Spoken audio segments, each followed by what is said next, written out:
Alright guys.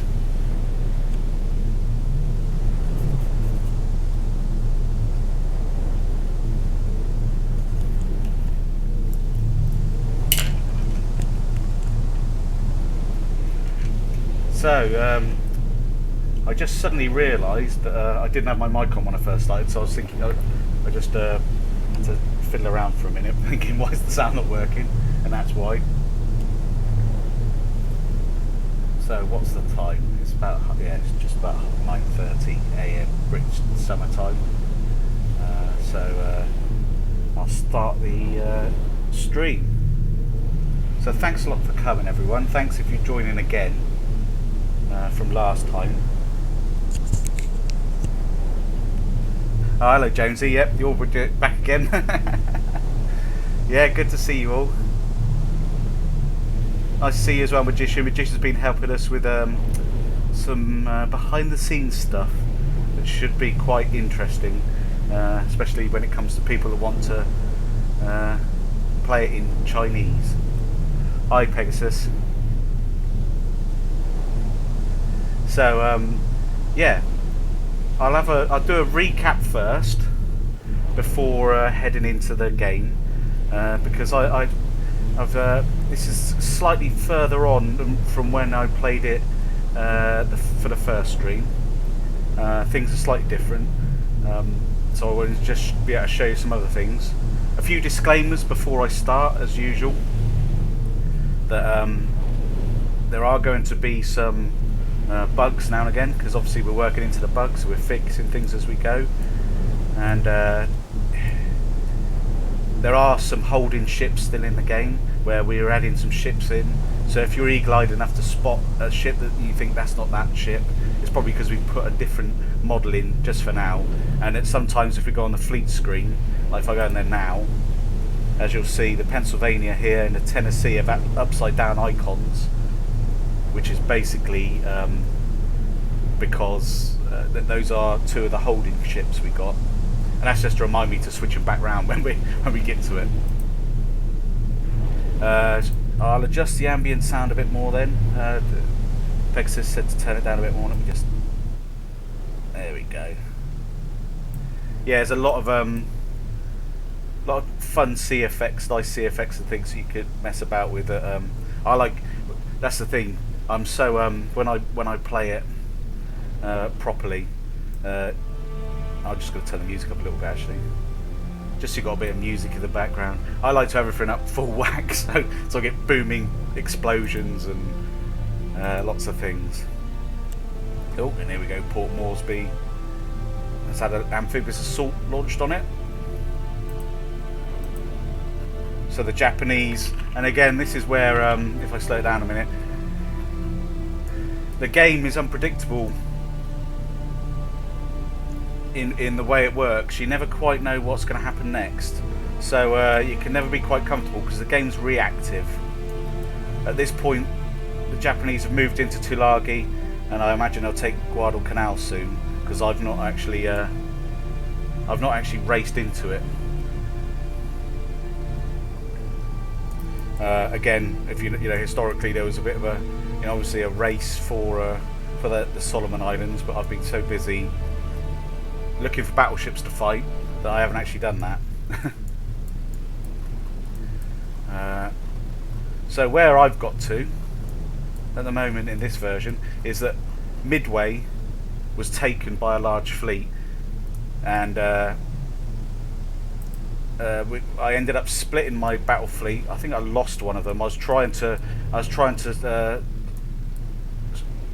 have a retreat, and then I was going to regroup and come back and have a go at Midway.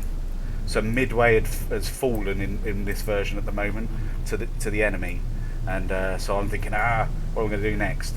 But I was more focused on trying to find, because there was some requests last time for some battleship action. So I ended up getting my carrier fleet, and I started to chase these battleships. I was trying to get a pincer because in Pearl Harbor docked, I've got 3 battleships. I just showed you earlier. The Pennsylvania, the Maryland, and the Tennessee were docked in there. Now, usually I like to get some squadrons together this is more for demonstration purposes. Obviously, you know, 3 battleships against 3 battleships. I wouldn't always, I like to have, as you can see here in my squadron list, I've got a couple of carriers. They've been launching planes, which is all these squadrons here. So there's a load of squadrons of planes that I could control. So they've been moving in, trying to herd the battleships. The squadrons here, what I can do for those that didn't see the last stream, I'll just do a quick rundown of this, and I'll go back into it more as we go. I could change this around. So what I could do, for instance, is select the cruisers, the destroyer leaders there, drag them into this carrier fleet here. So now I've got not a great circle formation with 2 ships around it, but I could go further into that. So if I just click the wrong one, excuse me a moment. So you can reorder things. Yeah, so I drag that into there. So what I'll do is I'll just move that into there. So I've got now 2 squadrons in circle formation with a carrier. In fact, I'll move the one at the top is the flagship. So if I move the carrier to the top of that, that'll be the flagship of that squadron. So now I've got 2 squadrons there. But what I want to do is, and again, this isn't how I normally play it. I'd usually have I'd usually find a good position. I wouldn't have herded, thankfully the battleships have started moving towards Pearl, but I'm going to try. I'm going to wait a little bit. So at the moment I'm at 0 speed, so I'm going to increase the time speed up here on the bridge and go to times 1000, just to get all those battleships in a bit more. They're trying to retreat, and I'm going to go and attack with Task Force 1 as well, so kind of go in between them. So if I go to the speed up, let's get it more into, that's it, there you go. So Pearl Harbor's launched some torpedo bombers as well, because I didn't want to rush too quick into that, because the bridge will the battleships would likely start to pull in a different direction, and I wanted to kind of lure them in a little bit closer before I launched off. So let's go over here a minute. In fact, there's a slight bug over there. This is a bug we've, as I said in the disclaimer, there's a slight bug where they've moved into the wrong position there. So let me just go back to the map a minute, because usually what will happen, in fact now I've paused it, oh no, continue, let's go into it now. Okay, there we go. So we've started with the battle screen. Pearl Harbor here. Obviously an abstracted version of Pearl Harbor. All the icons on top denote the targets that when you're doing a raid or an amphibious assault, these are targets you can specifically hit. So there's quite a few there that obviously when you upgrade your shipyard as well, you get more, more armaments, that sort of thing. So it becomes more defensible.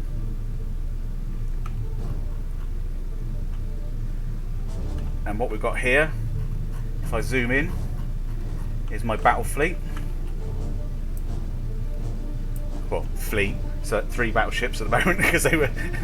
I was hoping to get some more ships to rendezvous and then do a counter-attack, but because people wanted to see some battleships in the game, I thought I'd let this happen, which is going against my my best judgment. So I don't know if they'll survive too quickly for too long, but hopefully the Pearl will take out a few things as well. So yeah, so in this formation window I can put them wherever I want. So when you've got multiple squadrons, so if I pull back, I've got multiple squadrons that I could put wherever I want in this area. Obviously not in land. I'm going to pull them back here. You can rotate your fleet around for those who didn't see it last time. You can split them off, so I could split them into separate formations. You could change the formation here, so I could, obviously not very good with just 3 or 2 ships, but so let's put them back in and I'll show you. So I could do a line formation, column, circle, and you can change it based, again, put these into different formations based on those with different squadrons as well. So I'm going to put my battle fleet here, because I don't want it to come into range too soon. So I'm going to start the battle.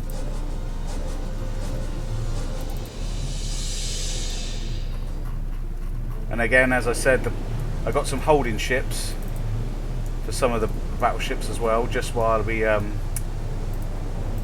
build them. And coming up behind, as you can see, there's some planes behind. Those are planes from the other fleet that's coming up behind them. Let's see if I can. They're not quite in binocular range or anything yet, so you can have a quick look through, see if you can identify them.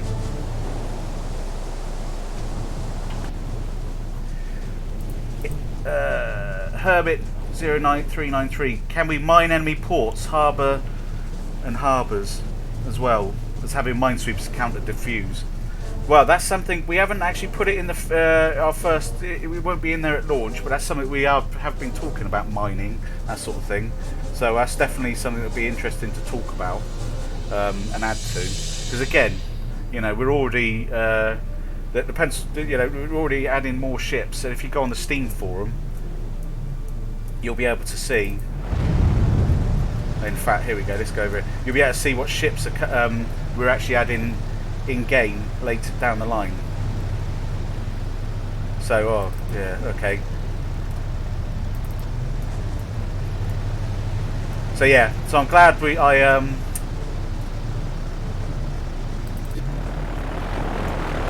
got a spot flight coming in as well.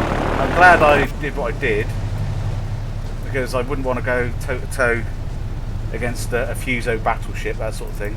Again, bear in mind with this game, once the game starts, history changes, and that's because the decisions you make are,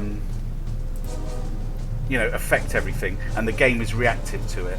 So the Japanese will be building ships as well.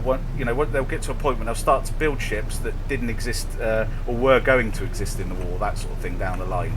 So decisions are different.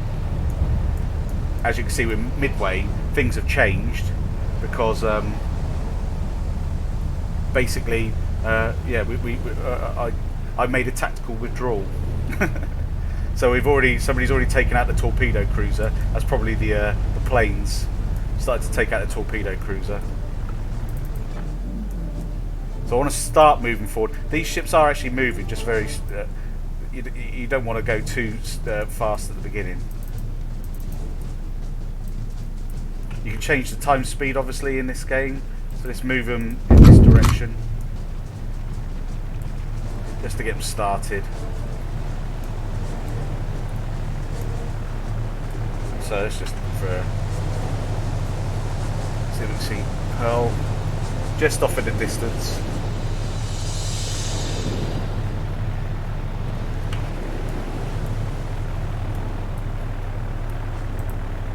So gun ranges are bigger than in the original,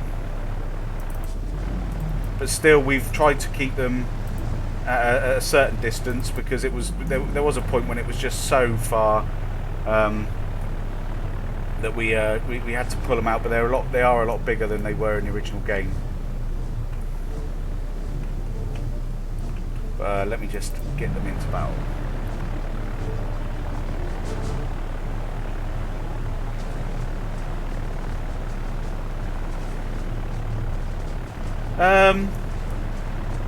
Are there land-based only fighters? Well, there have been some requests for land-based fighters.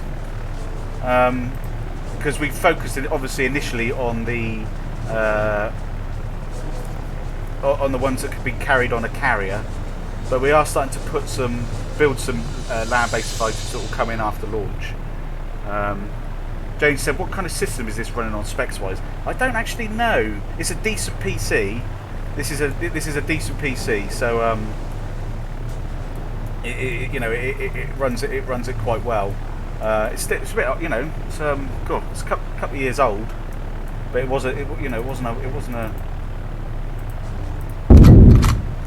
it's the one that I like to play test the PC version on. It's my favourite one still. But I'm not sure. It's a decent spec, this one. Towards it's more the recommended specs and things. But I've also run it. I've got a little Mac laptop, and I've been running it on that as well. So I'm not in a rush. Obviously, you can pause this, so you can order the ships separately. So if I click on a ship, I can right click, attack, and it will go and attack a target. So you can actually, if you can see here, it says it's breaker in formation, and you can tell each one to attack separate targets, and they'll break and make a decision based on that. Or what I like to do, I like to keep my formations. I've set up a line formation, and I mentioned this last time, is that basically you could if you right click, if you had a fleet of mixed ships and you just right click attack, that's kind of an old school RTS sort of way of doing it. And what it will do is it will make the best decision based on the ship it's got on the fleet. So different ships will do different things at the time. If you want to keep them in formation, I can either click on move to a point, so it'll move to that point there and stop, or if I select the turn, it will turn and keep sailing in that direction forever.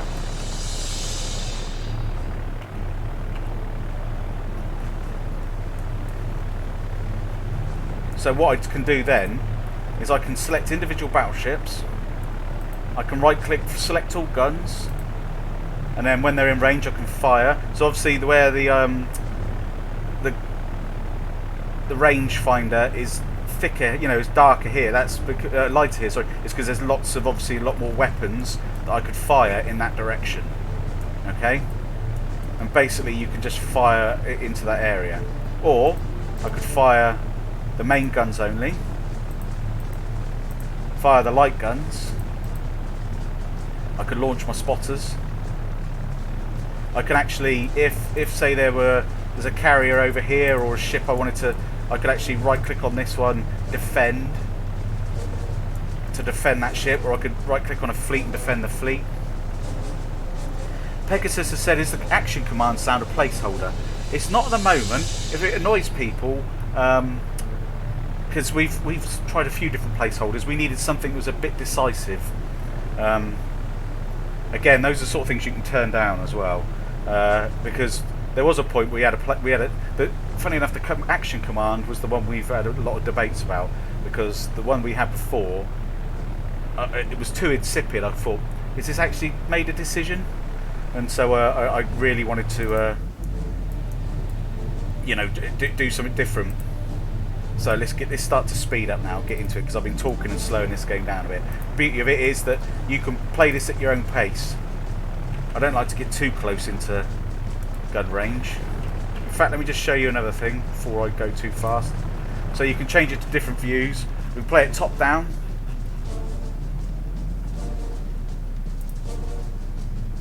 That'll help as well to give us a sense of where we are. I think as well, the problem I'm going to have, if I speed this up, is these guys are going to start firing sooner than me. I think there's some pretty tasty battleships coming at me that I've been chasing across. This fleet, just to give some this fleet, just to give you a taste as well, was not the complete fleet. Basically what happened was that this fleet had carriers in it. It was a big old squadron, but it was being chased and attacked by 2 fleets, so it kind of got peppered down as it went.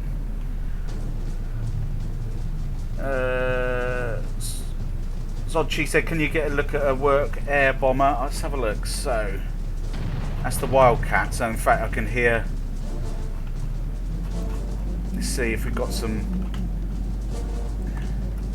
Tell you what I'll do is, let's go back to, oh, not the map, sorry, I'm going all doing stupid things now. Let's go back to this view a minute. Let's start getting the, so yeah, their range is better. Not by much, but just enough. Oh, here we go, look, we're coming into range now. Once, we'll have a go at, I'll get some, I'll select some planes from another fleet in a moment. Scroll back. The Merriden's gonna take a hit here. I've been talking too much while we've been playing. So what you can also do is lead into the thing. So if I right click, fire all guns, as soon as that's ready, we can actually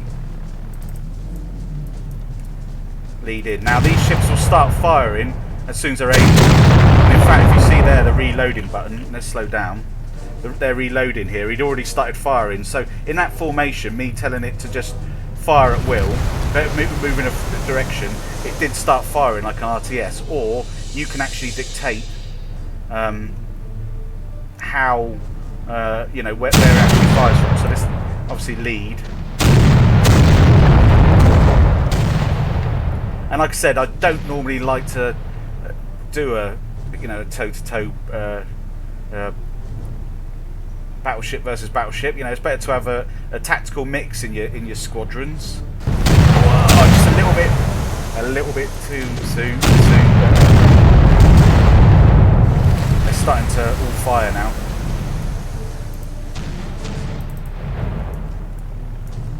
So even with this selected, it will keep firing unless you select fire all guns. So if I selected guns, hold fire, and would actually just start to let you make the decision. So I'm going to slow the squadron fleet down a little bit. What we've got coming up? We've got a Dauntless. And they're actually coming in now as well. I think they're landing.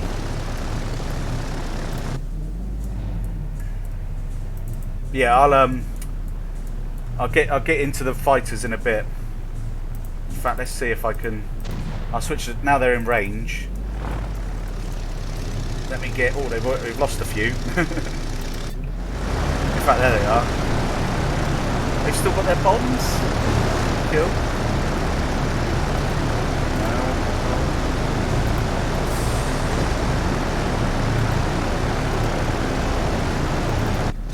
So these are out already. I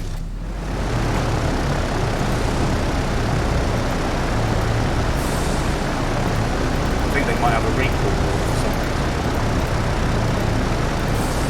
That should be working. This is where one of this is a bug, I think, guys. So let me just get that, because they're all out and they're obviously low fuel.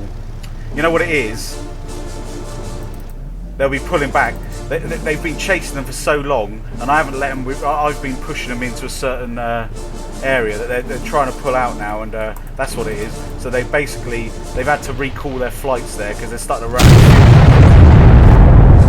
Because I've actually been sending that fleet out to do some raids as well, which I'll show you in a minute. So what I'll do in a minute is I'll resupply.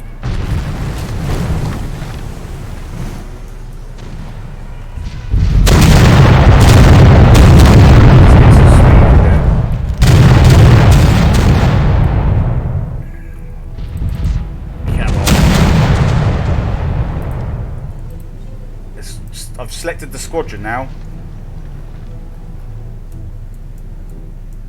so they're all going to start to fire.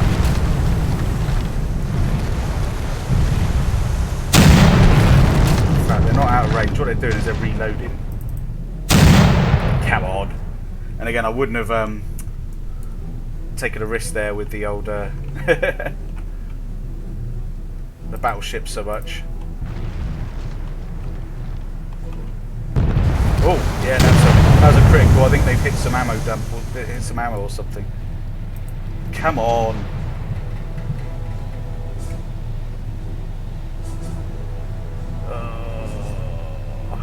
Is this going to do it?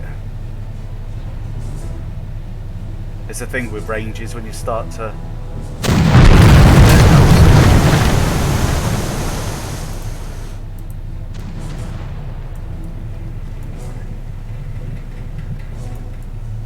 Come on, he's so close.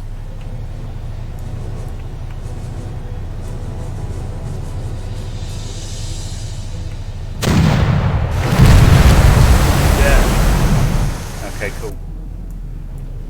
So, James said, is there more ways of variety to the sinking animations? There is to an extent, yes. Essentially, what we're looking at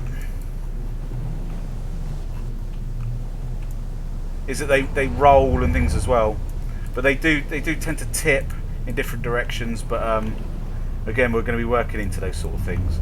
But it's trying to get them also to be able to see from a distance that they're actually sinking. So there we go. So let's get back to the map a minute, because I need to... I'm not saving this, by the way. I'm going to actually... when I play this again, I don't like to put out my battle fleet like that. Let's get this carrier fleet now, because they've done a lot. And I'm going to get into resupply. And I'm going to get them to recall all the flights as well. They should be manually doing that anyway. So they'll go and resupply at Pearl.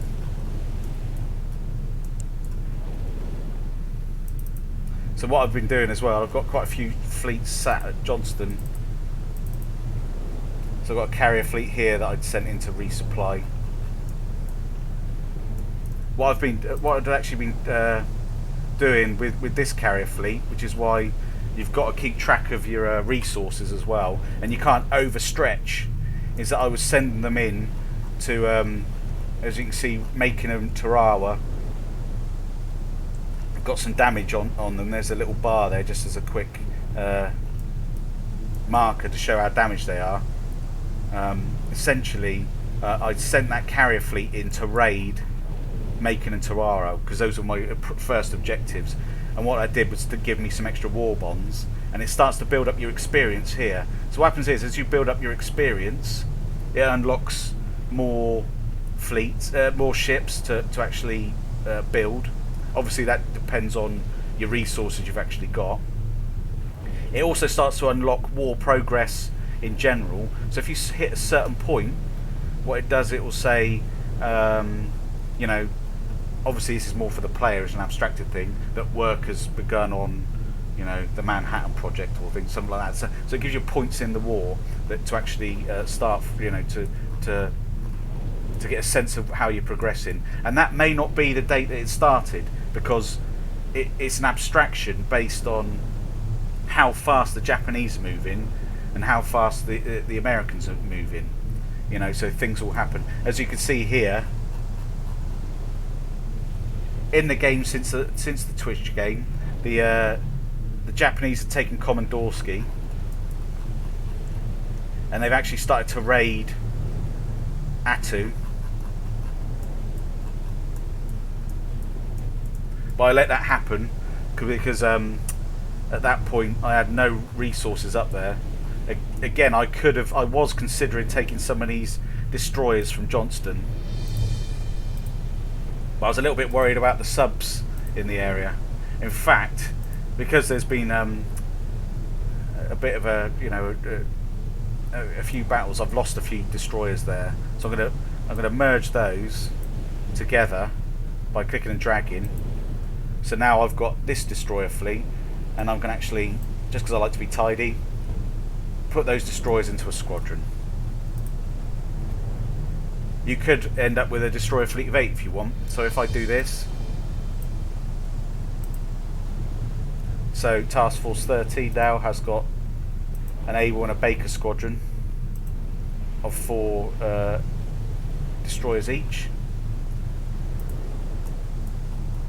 So what I might do, because I'm a little concerned about the position I've put myself in with Midway is I'm actually going to start to order a patrol around the Johnston Atoll area, because again, you know, you're looking and you think, oh, it's relatively quiet, but it's not. There are enemy fleets in this area. That battleship fleet, like I said, was part of a larger fleet. There was 2 fleets that split off, and there's definitely another large fleet in this area. And in fact, I saw, when I was talking earlier, there were some red planes coming supposedly from nowhere. So there is a battle fleet in this area. It's probably it might have resupplied at Midway. So what I need to do is get this squadron out, and I'm going to start the patrol. So what I do is I right click, patrol, and what that'll do is now it's going to go out and do a patrol in the perimeter that you've asked it to. In fact, what I might do, saying that, is split my fleet off. So I drag that squadron into the sea, and it's actually created 2 task forces now again. I've changed my mind. So that task force is going to do a patrol around that area, and I'm going to send the other task force into the North Pacific over here, and then when they get there, I'm going to start a patrol around this area as well, because I'm a little concerned about these positions. Bear in mind as well that actually, for those that didn't see last time, we've got abstractions of the American coast here. Just these represent the American coast and the industrial power of the Americans at the time. This is where you can build some really nice big fleets quickly. So this is your industrial power, but the enemy cannot just sail up to these. These don't actually represent anything on the map. So the battle fleet won't go and take these. You can't. So they're more concerned about cutting off the supplies of the Allies and actually forcing a negotiated peace. Obviously, in the Japanese campaign, there'll be a point where when you play, where basically it will suggest you've taken negotiated peace, and you can turn them down and say, no, we're going to progress. We're going to try and take, Pearl and go carry on. So there's 2 ways to play it in that respect. Yes, there's a lot of different convoys. Hermes 0393 said there's a subtenders, tankers in game. We've got we've got a lot of tankers and things. There are again, if you want to suggest fleets, you're more than welcome, and that will give us suggest ships even. You can click on the supply convoys so you can see where they are as well. You can actually build. If I go to Puget, forgive me, I'm not if I've got the name wrong there. I always call it Puget, Puget. I'm not sure. I've never heard people say that one out loud. But we've got cargo ships. We've got oil tankers. Basically, they're general ones because we did have it at one point where you could have the ammo was all very specific. How you could resupply was very specific, but because of the amount of fleets that you can end up building and managing, it got very confusing basically. In fact, I'm doing that. I pressed the wrong task force there while I was talking. These guys I'm going to move. Yeah, so we basically abstracted it a bit. So basically, you can go and if you see, if for instance, this fleet I had here, I could go over. And you can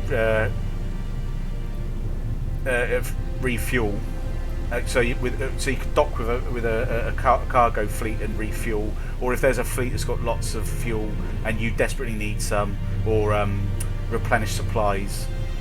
Basically, they'll do that. So if you say there, it's saying you cannot refuel a fleet with over 20% fuel remaining. It's more of a desperate thing, so that you don't accidentally start to move fuel to the wrong place too quickly. So yeah, this carrier fleet now, let's have a look. So what I'm going to do, we've got objectives. I'm going to raid Wake Island. Now there's 2 ways to do this. You can either just right click on the radio and let the bridge do it, or you can actually do it yourself. So I'm going to move towards Wake Island because I want to go into the combat view and actually start to send some planes off.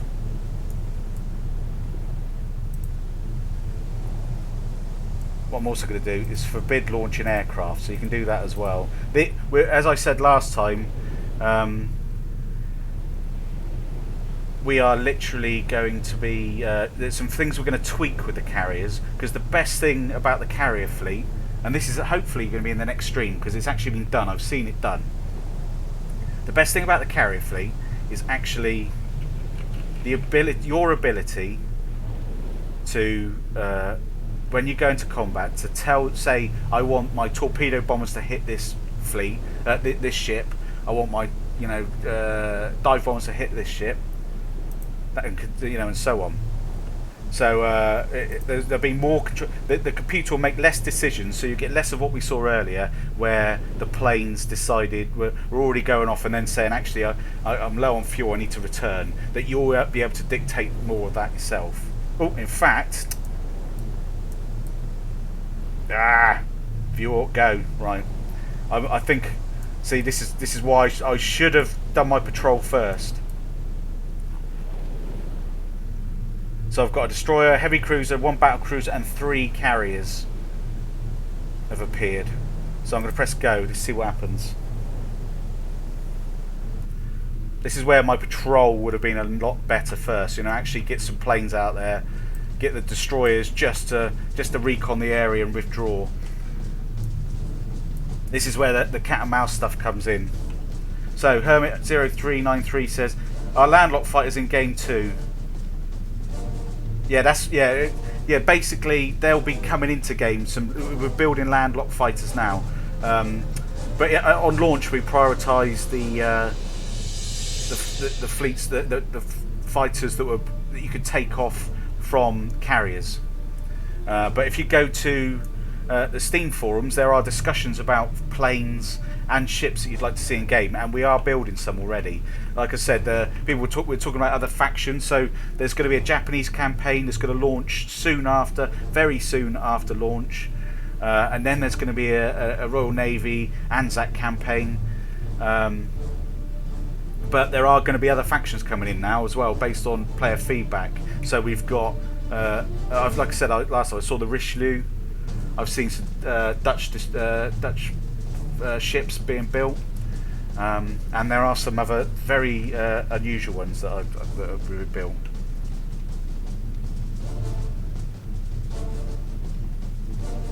Hermit 0393 said, could it be possible at some point in the future could be able to set up training areas so we can give our fleet experience, maybe so it has no major impact on how good they are, but gives them a chance to practice it? That's a really good idea, actually. That's a really good idea, because the fact is that your fleets build experience up. You can, and I'll show you that in a minute, you can go to the fleet screen and you can actually put them on so drills, that sort of stuff. So you can actually do that, but to actually manually be able to do it is a good idea. There is also going to be a custom battle mode, which allows you to set up your own fleets to give you experience. So you'll be able to put it anywhere in the world, so near an island or in the not anywhere in the world, anywhere in the Pacific, to reflect in the map. You'll be able to set that, and then you'll be able to set the fleets, as many fleets as you want, with the different factions, and load the fleet how you want, and then have start a battle. So that's a custom, and that'll give you some practice as well. So so let's have a look. So let's get this carrier, and I'm going to slow it right down a minute. Give me a chance to have a look. In fact, let's have a look with the Northampton. See if the Northampton in the front has got a better view. Right on the edge, you may not be able to see it with the resolution on the Twitch stream, but right on the edge of the view I can just see some silhouettes, some very faint silhouettes. I can't make out what they are. As you go in, you can actually be able to identify the ships as you move. So what I'm going to do again, because I like to keep my formations, is I'm going to select the squadron, and I'm going to select the turn command, so that they will all. So if I clicked over here and select the turn, they'll all move in that direction in formation, and once they get to a certain point, they'll start firing. But I'm not in a rush to get there. In fact, yeah, that should be fine. So I'm going to select my carrier. So what I can do now, there we go. Right, so we've got the Kagger there, and we've got a couple of battle cruiser and a heavy cruiser. There we go. So let's go back here with it to the carrier. And as I said, what we're going to do is saying there, select all torpedo bomber flights at the bottom. And it says vessel is sailing to wind. Now I can either select planes like this by selecting bomber flights specifically, or just select one. And what you can do is right click and launch them. If I right click over here, I can attack. Like, obviously I can't defend the enemy carrier, or I can move to that location. If it was aircraft, I can also intercept aircraft, that sort of thing. So, but what I want to do here, I'm going to do it as a all in one, because I need to start scrambling. I'm going to select all the bomber flights, and I'm going to send them against the battle cruiser. I'm going to select the torpedo bomber flights. Again, you could drill this right down. You can select the flights so they go in, you know, select one at a time. So down here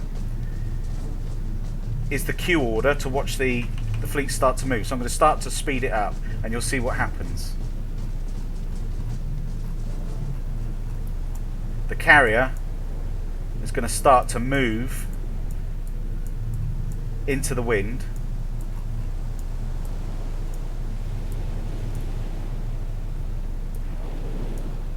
And once it's in range, once it's able to do it, it will start to launch the flights.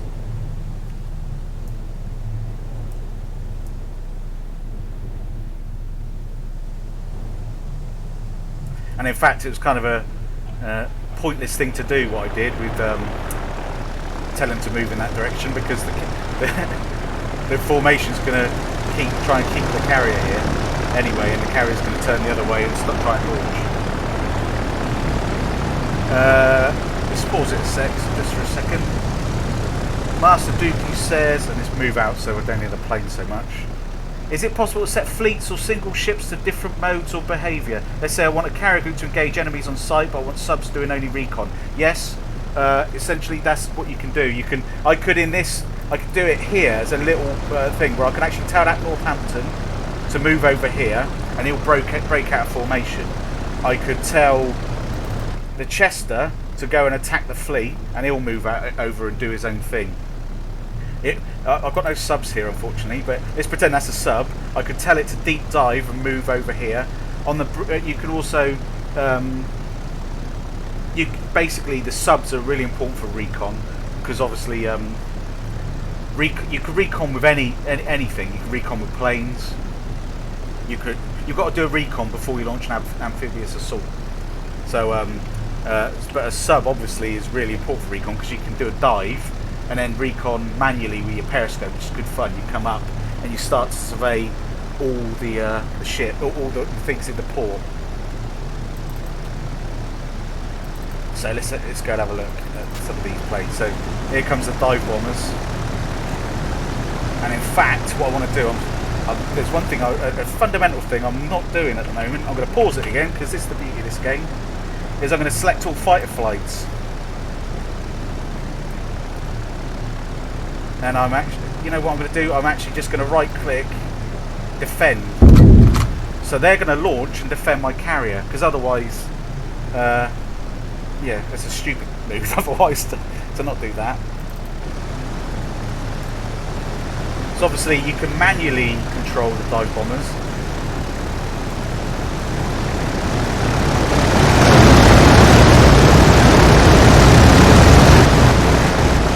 They're going to hit, obviously, a decent range and try, so they're going to get as high as possible. We've got some fights here. So yeah, I need to get some more. See how it goes. Let's go and have a look from. Let's go and have a look from the. Slow it down a minute. The point of view here of the. I sent these to the battle cruiser, so these guys will start to fire their AA guns, and there's also hopefully they're going to start to drop their bombs. Here we go. It's a bit hard to see with but they're actually firing AA guns at the moment as well, which is that gunfire sound there.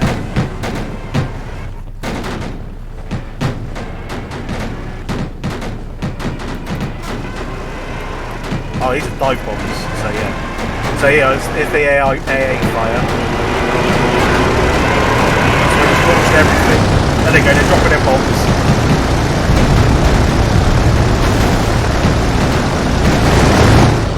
Let's see what they get to it. In fact, they took it out. That's what happens when you get a nice lot of bombs on one thing. And in fact, I'm so busy, I'm not looking at the other carrier, which is obviously going to make a right mess of my fleet. I just wanted to have a look at the battle cruiser sinking. So let's go back to my carrier at the moment and see what the state of affairs is. It's nice and quiet at the moment. I think I've got some. We've got a nice empty flight deck, which is good. They've obviously been repelling. In fact, yeah, they've got a few decent flights here. They've been repelling the enemy planes quite well here. So we've got a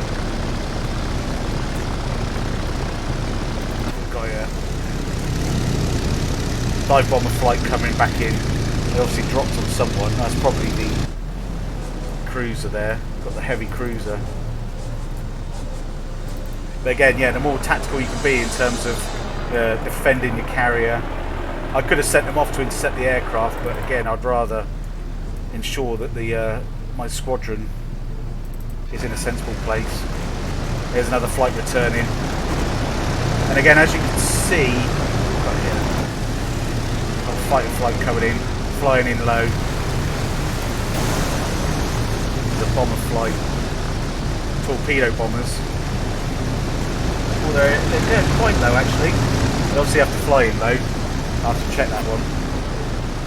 Check that they're doing the right thing there, because they'll come in and torpedo bomb the carrier.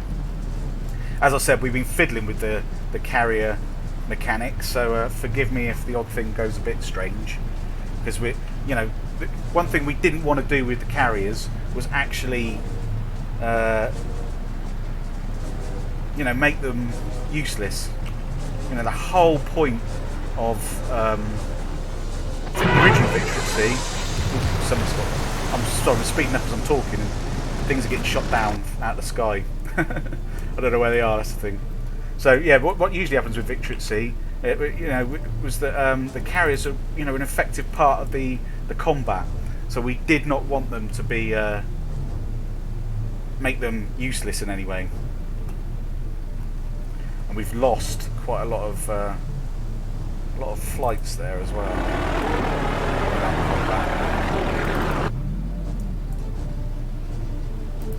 So let's get the bombers. I should have focused on the carriers. I was too busy showing you what to tactically do first. So for you, launch bombers. So I can either select all bombers, or I can launch a bomber flight down here as well. So let's select all bombers.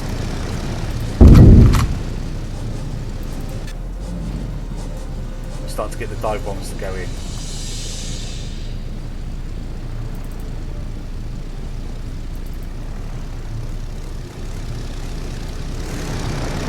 start to come back onto the deck and load up. Obviously, the deck's abstracted because you know, you just want to make sure the actual flights would work and everything. You know, everything just goes out efficiently. As you can see here, this little target, as they get higher, obviously that becomes. So I could literally manually raise it up, and they'll start to increase their height to whatever height I want to. Obviously that target will stretch out then, which will make it harder, but you can manually order, you know, drop the bombs yourself.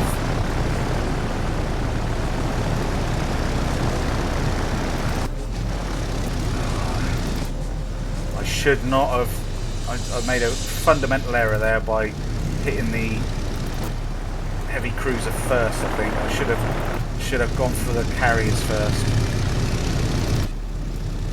Lost quite a lot of planes messing around. Also, I did you know, some all or nothing things there, and I should have been a bit more specific with launching some flights.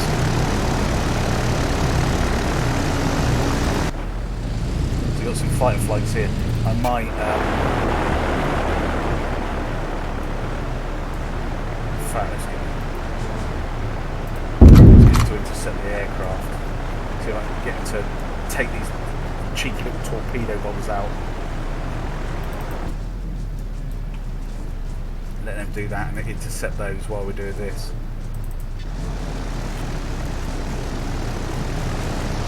And again, you can do this as slowly or as quickly as you want. The trick is I find that times 25 speed is really good to get yourself into range. But it's best not to, you know, do too much at high speed.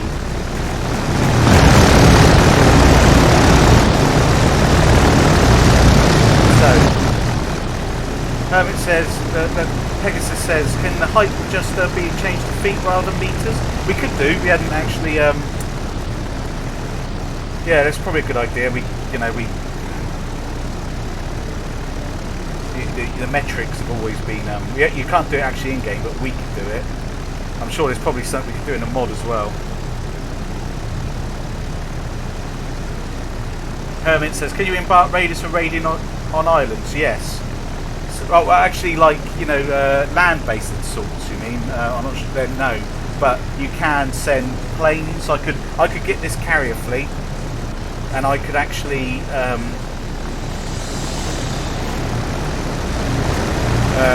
Select a flight of planes and actually go and raid a port and try and take it out, because you can get war bonds for reducing ports down. Obviously it reduces their supply line as well, which is a quick way. Obviously an amphibious assault is quite a messy business and can, you know, take up a lot of resources, so a quick raid is a lot better in terms of yeah, you know, using as few resources as possible. You could raid with a few destroyers, especially on towards a small port. The trick is that obviously a big port against destroyers will probably wipe it out before the destroyers got near.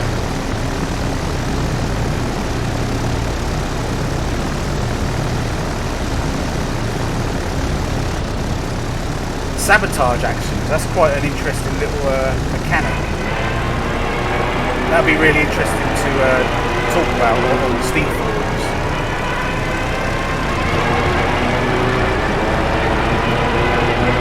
A couple of dive bombers.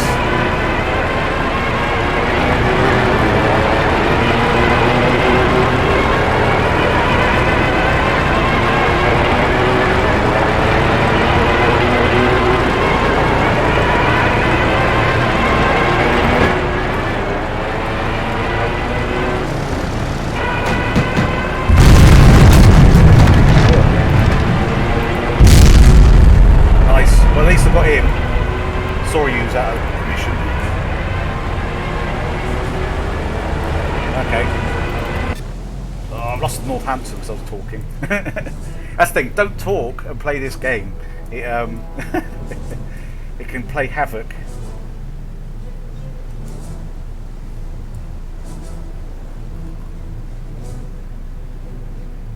What you can also do, start to recall all the flights as well, and think, I'm going to try and cut my losses and try and get back and resupply. Oh, I don't want to. See, tactically now I'm thinking the 3 carriers was just a little bit too much for me.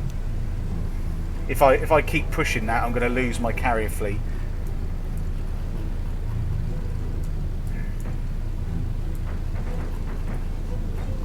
But the carrier fleet's going to try and chase me down.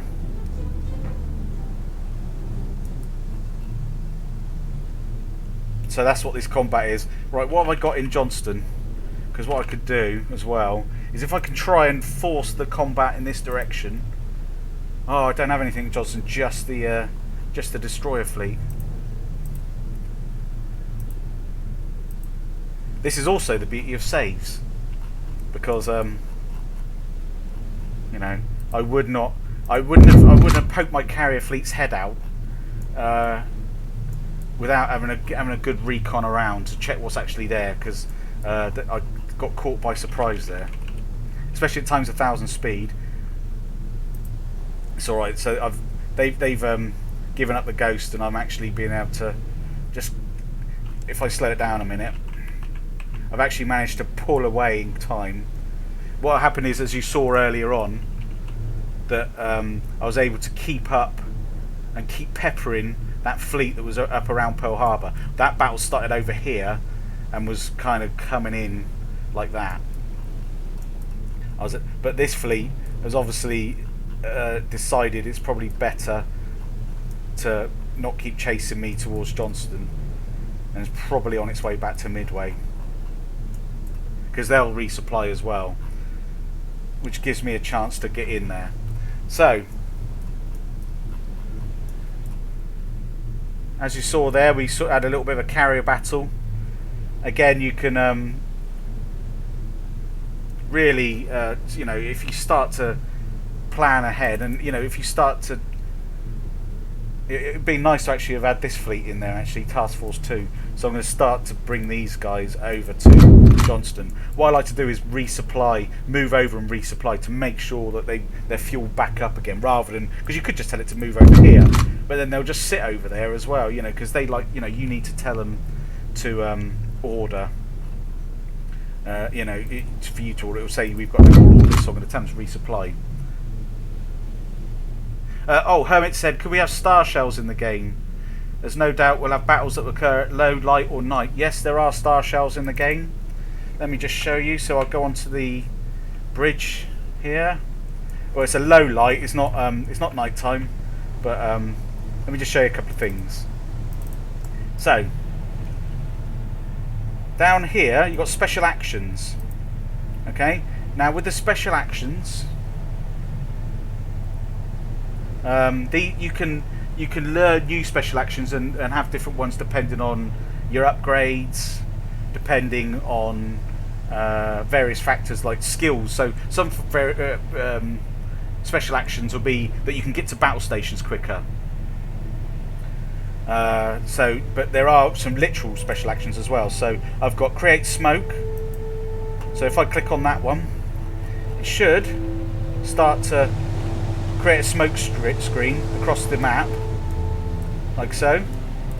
So you could have a convoy you're defending. You could be in a line. You get a line of destroyers, get the convoy this side, the enemy this side, and make it harder for them to hit the convoy. Let's go to the USS Akari. There's a load of star shell.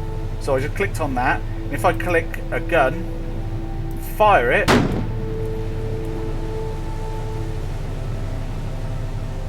There you go. As you can see, there's a star shell. So that aids in, for this game, obviously aids in accuracy at night. and at low light, so you get some. You'll get a better chance to hit. Spotlights and ports do that as well. So the more spotlights in a port, the more chance it's going to be able to. If it can, what they do is they hone in on the enemy planes, and that will give the AA guns a better chance of hitting the planes at night. So that gives a different dimension to it. Again, you've got to kind of use your imagination a little bit here with the Star Shell, because it's not really. Oh, you can see a little bit of a glow on the on the sea where the Star Shell's lit up. So that'll be lighting up a ship like a Christmas tree, and imagine then you can just fire and attack as you go as well. So there's some tactics to do there as well. So you've got Star Shells, you've got your different views as well, because I know people that actually like to just play it in this view and almost like pull out right to here, because it's almost like the next stage of playing it in the bridge, where you can just sail around, set your formations, and then go to this view and be able to see things a bit better. But call me old-fashioned, but I do like my bit more of an RTS view. I like to kind of get in there and do stuff. Herbert says, if damaged, can aircraft be repaired once they've landed back on the carrier or a ship which can accommodate? Yeah, well, but basically, yeah, but you can go back and any losses to planes or any damage and things like that, basically they get repaired. You can build. Let's get back to the. If I go to Pearl, have I got any carriers? Or what was that task force? It was a task force at San Diego. Oh, let's get that. I was going to move them out. Let me get them back into Pearl. Right, let's go to Pearl. If I right click on the deck, there we go. So, the USS Saratoga docked at Pearl Harbor. So there's my flight deck at the moment, okay? With the damage of the plane. Now that'll get repaired, okay? What you can also do is swap payloads here as well. So if I've got the Douglas Devastator, for instance, I could swap him from torpedo bomber to normal bombs. I can also build aircraft. So I've got locked aircraft there as well, and you could more will unlock as they go. So I could build these. Obviously, they're quite cheap to build, like Wildcats and things. And you could swap them out on the flight deck. So you could actually click on a torpedo Devastator and swap it for for the Wildcat fighter. What we've done as well is have a slight delay on swapping, just because we suddenly realised that and building as well, because obviously you need to get them out of the hangar. As it's a real-time strategy, if a fleet has come right into Pearl and started attacking, you don't want to be able to build and push out planes over and over again really quickly if an enemy fleet's there. But yeah, so you've got the hangar decks that you can actually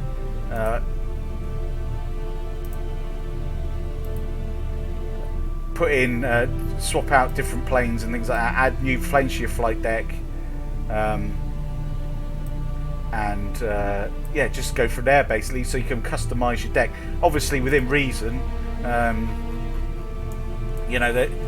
not taking into account many planes that are that couldn't fit onto a carrier flight deck. It won't let you do that. But there are lots of different options there in terms of building planes. And of course, as you go into the shipyard, I've now got some decent money, because that builds up over time, and it will build up with my performing different tasks. And as we spoke, some things unlocked as well. Some extra feet. The Portland unlocked while we were talking in the combat, and that was because my experience had gone up. So we get a few extra things come out. There's an oil tanker. they can, you know, obviously you can build your own convoys and send them out. They can really make a bit of a, you know, an explosion. So you've obviously got to be careful with your oil tankers. It must have been a horrible job in the war to actually be on one of those things. I mean, not that I can imagine many great jobs in the war, unless you're sat behind your desk trying to, you know, avoid it. But it's quite a messy old, you know, they'll really go up if the oil gets hit. So yeah, so I could build. What I could really do as well is, as you can see here, I've been building in the shipyard in San Diego. So I'm building a fleet. So at the moment, the task force there is built up of cruisers, but I'm waiting because in there is going to be a battleship and a carrier. So it's another carrier squadron. But I could say, for instance, and I should have been doing this. Again, this is why it's good to save, because you can make different decisions as you go. I'm going to build a sub-fleet, and I'm going to upgrade them. Again, some of these, this is where it abstracts a bit. Some of these upgrades were actually things that happened later in the war, but in order to, you know, for an RTS game like ours, you know, we wanted to make sure you had some options in terms of getting some upgrades and things like that. So I'm going to get some subs, and then what I could do with those subs. So I think I've lost my sub fleets at the moment. I had a couple of subs that encountered some enemy destroyers, and so they got sunk. So unfortunately, I can't show you. I'll have to show you next time, because we're coming towards the end of this now. I'll have to show you next time subs, and we'll have a good recon, because it's quite fun to actually do a nice deep dive, come in on a port, and then just come up a bit and put your periscope up and just have a poke around and see what stuff's there. I may have to recon Midway, because I that galls me that it's been taken and I had to give it up. I'm gonna I might come and take that again. I'm still worried about these carriers. Hopefully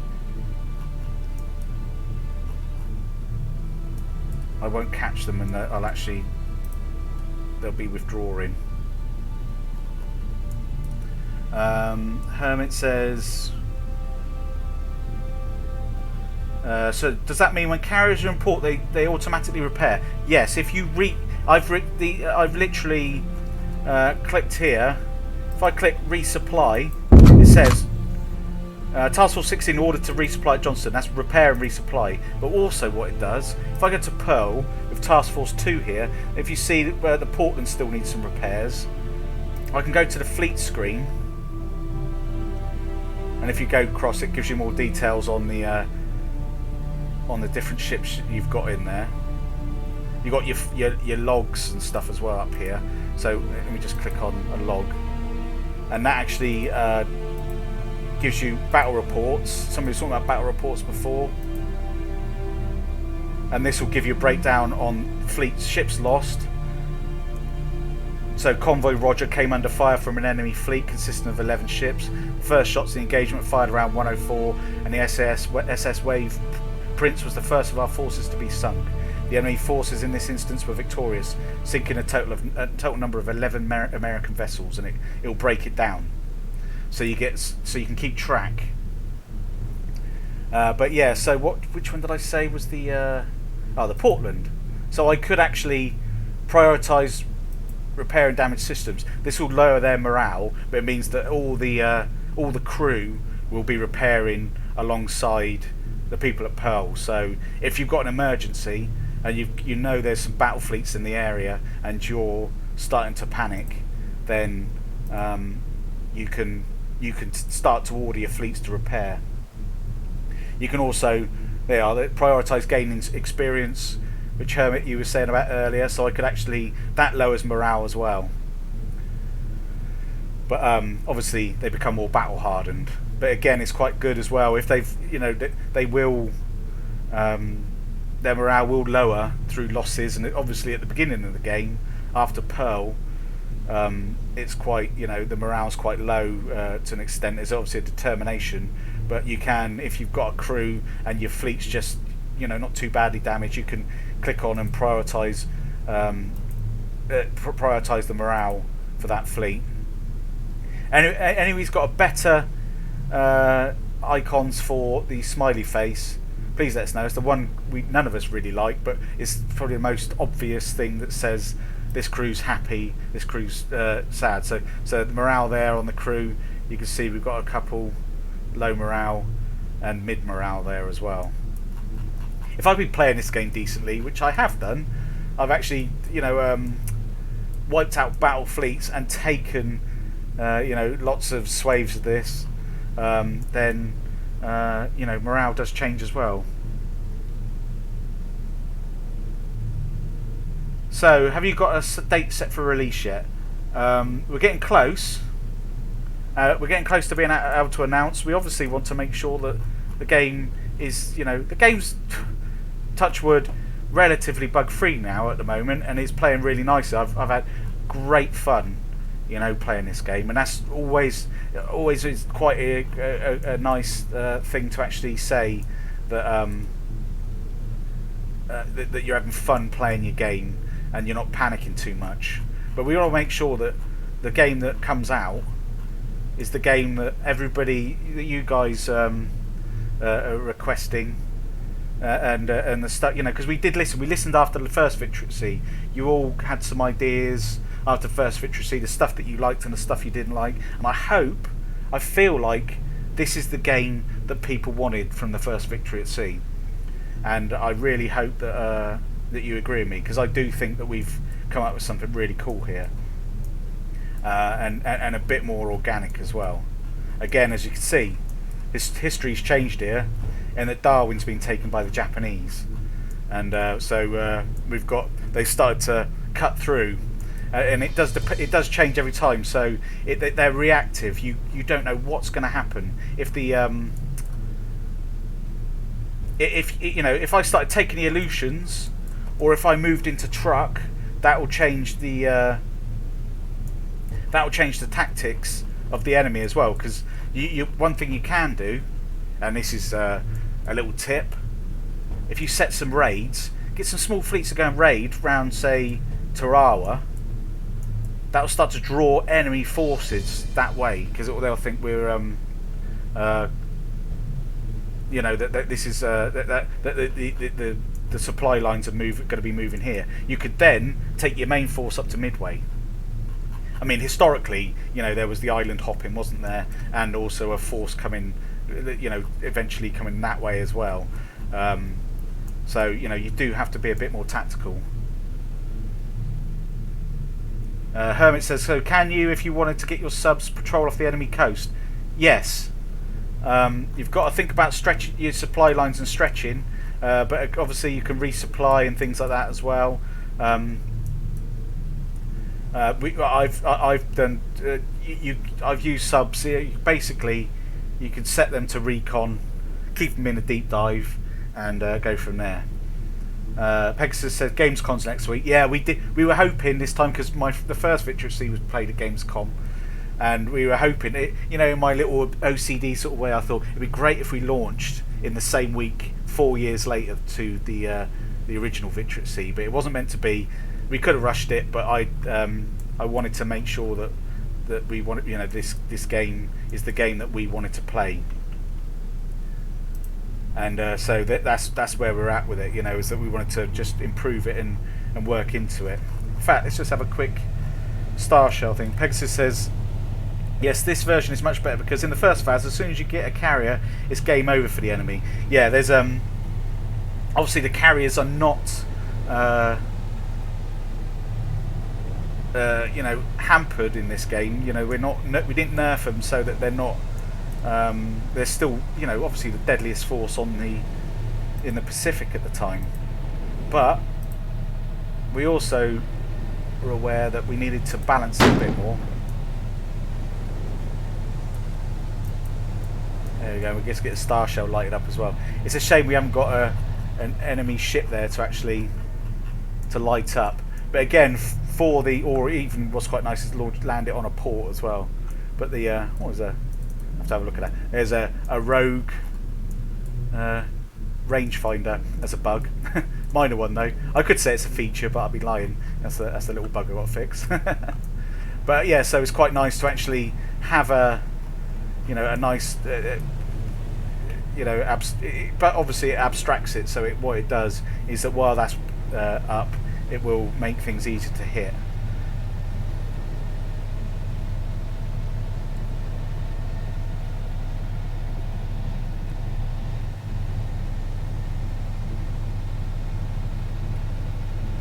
Hermit says, I hated the fact that your planes were like bots and did nothing but fly in straight lines. Well, in the original, yeah, they were definitely they were a lot more waspy as well, and we've tried in this one to give it a bit more of a control, a degree of control with things, and actually be able to say patrol areas, to specify targets, that sort of thing. So it's a case of it's a bridge between, because obviously what we it's not a plane sim, this is an RTS, and what we needed to do was make a game that was controllable, because we did have it that the planes were had even more controls, but it was just too much for the player. We just couldn't keep control of it all, because when you get 3 carriers and they've launched all their planes, as you saw with the squadrons earlier, it could be, you can imagine if there was greater degree of control, it was more chaos.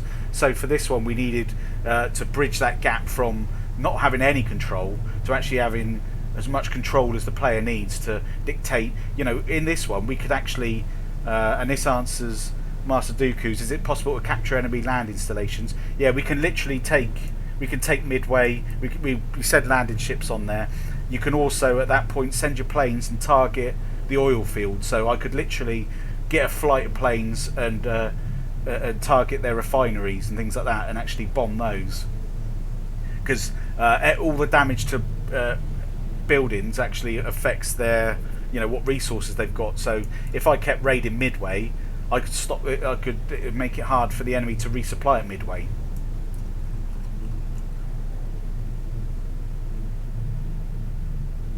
So can fighters escort dive bombers, torpedo bombers, as well as defending the carrier ship or fleet?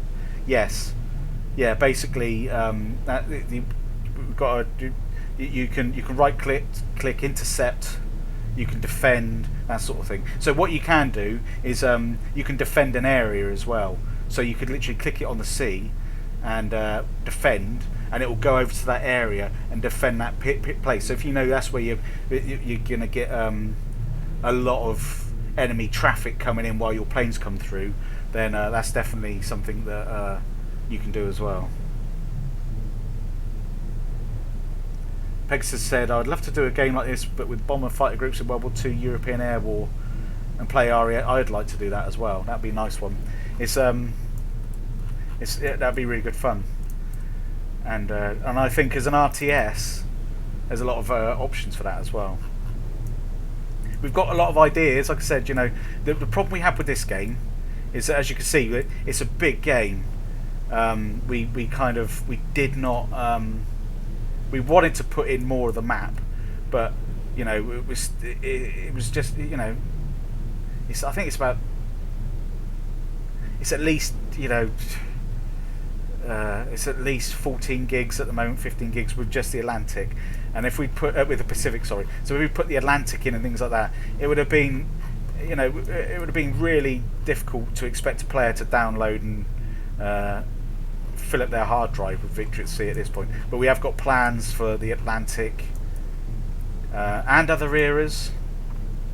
But we wanted to, it's focusing on making the game right, and we really wanted this game to be the game everybody wants to play.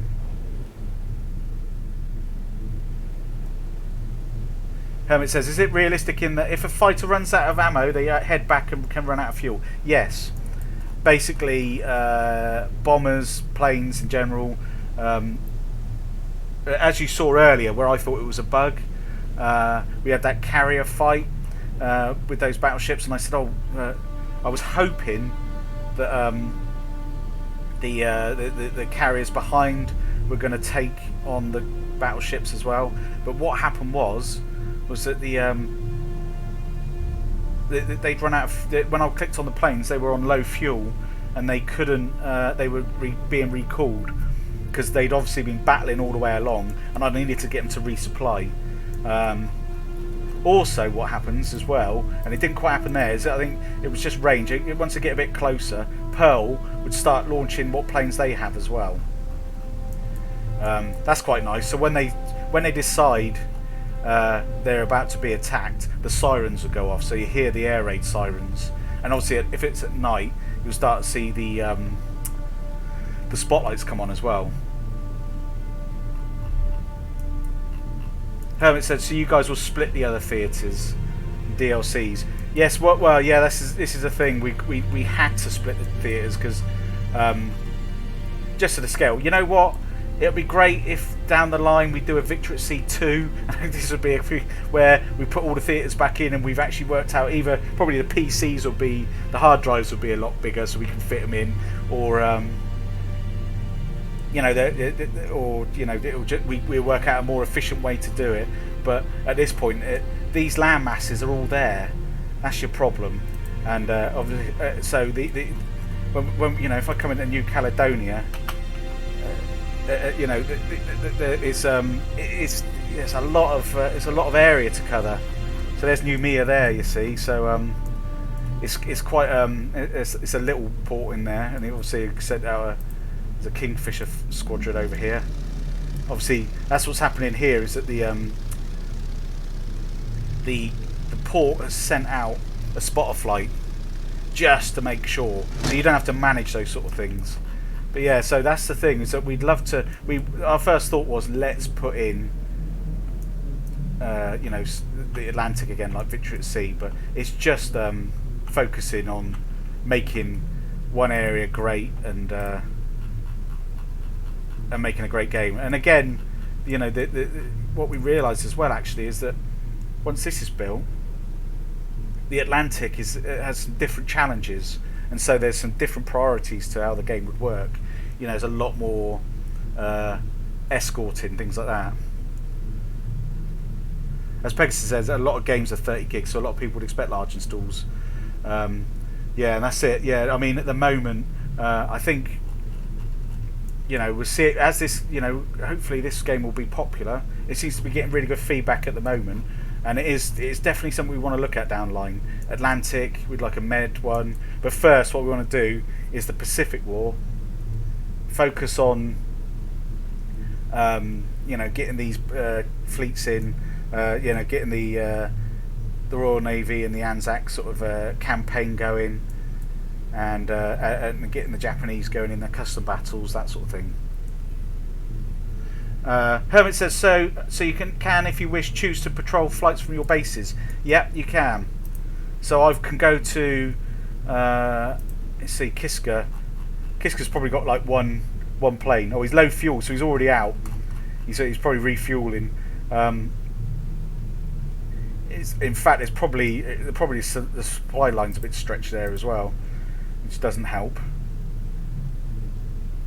So, in fact, they've got 0 aviation fuel. So I'm a bit worried about resupplying them. I could change them to high priority, and that will mean that some of the convoys will start getting there. But obviously, I don't want to overstretch my supplies when, you know, it's a bit of a risk. I need to send at least a little fleet up here to slow this Japanese progression, because since talking, obviously, we lost Komandorsky and Attu.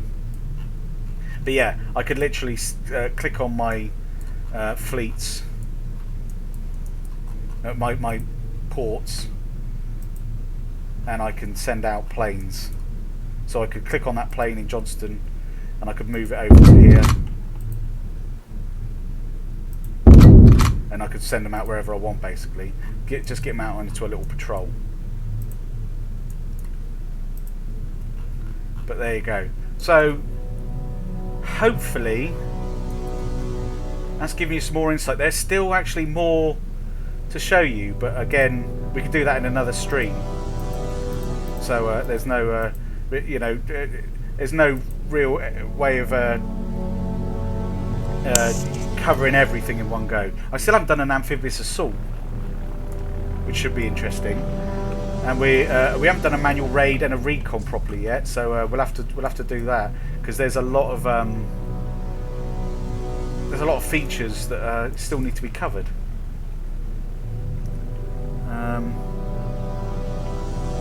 So can you ferry flights B-17s from one island to another? Yeah, you can. And can they be based on their new location and CVs in game? Could they be used as ferries? Yes, you can, basically. So you can. I'll go back to the map a minute. If I got, as you saw, with the task forces, there's a in the port. Let's click on the port a minute. Actually, they've got a hangar. They've got the runway, and they've got the there's aircraft you can swapping around there. If I click on the carrier, same thing. I can literally swap things out in and out as well. So, in fact, there's a little bug there because my aircraft loading have disappeared. So that's probably a good place to stop, because again, I was expecting a few of the little bugs to crop up around the carriers, because we've been fiddling with that. But yeah, that's the plan. Is you can swap. You could swap the planes onto the carrier. You could then put the carrier to Johnston. You could swap the planes back on, and you can build them as well. So there's a lot of features with that. You obviously can't build planes at San Diego, Mare, and Puget or Puget, because they're, like I said, they're an abstraction and they're not really there. They're just there to show where your fleet is. So there you go. I hope you enjoyed that, and that gave you some more insight into the game. And as I said, this won't be the last one. We'll be able to show you some more of the features next time, and I'll speak to you soon.